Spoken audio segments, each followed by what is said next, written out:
ज़्यादा महत्व गुड़ैल के फूल की माला बनाकर माँ को चढ़ाएं, संपूर्ण समस्याओं का समाधान है। माता रानी के ऊपर बेल पत्र के पत्तों की माला बना के मैया को पहनाया जाता है। जैसे गणेश जी को दुर्वा की माला बना के पहनाया जाता है, उसी प्रकार से माँ भगवती जगदम्बा को गुड़ैल के फूलों की माला बना के, बेल पत्र की माला बना करके पहनाया जावे।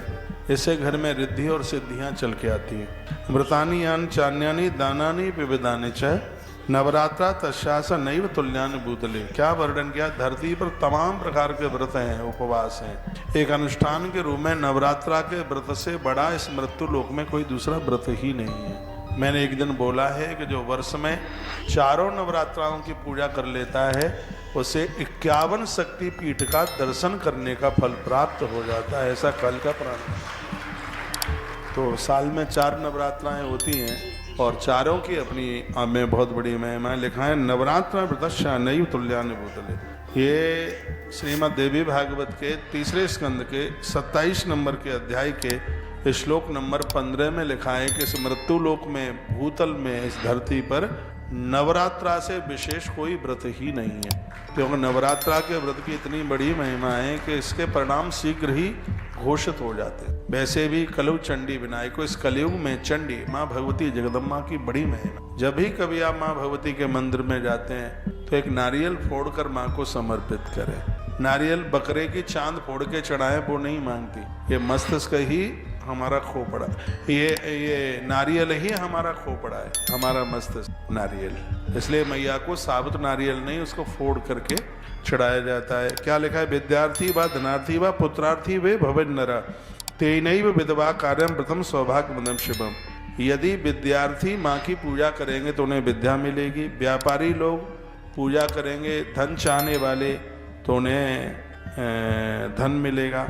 जो माताएं हैं वो माँ की पूजा करेंगी, उन्हें पति की लंबी आयु मिलेगी। विद्यार्थी सर्व विद्या भी प्राप्नोति प्रसादम राज भ्रष्टो। यदि किसी राजा का राज्य चला गया है तो माँ की कृपा से, माँ की पूजा से वो सब कुछ उसे प्राप्त हो जाएगा। पूर्व जन्मन यौनूनम न कृतम व्रतमुत्तमम ते व्याधिनो दरिद्राशा भवन्ति पुत्र वर्जिता। 3 बातें कही इसमें। कोई पुराना माने, पूर्व जन्म में जिसने माता का व्रत नहीं किया, उपवास नहीं किया, तो इस जीवन में उसे व्याधियां, बीमारियों ने घेर लिया और दरिद्रता ने घेर लिया और पुत्रहीनता से संतानहीनता ने घेर लिया।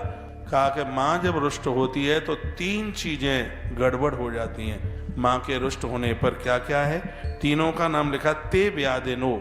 माँ की कृपा नहीं होगी तो आदमी व्याधिनो, बीमारू हो जाएगा। यदि कोई बीमार है, दवाइयाँ भी काम नहीं कर रही हैं, मैं प्रार्थना पूर्वक निवेदन कर रहा हूँ, माँ को स्वीकार कर लो। कुछ भी नहीं आपसे आवे, ओम अहम ह्रीम क्लीम चामुंडाई विच्चई।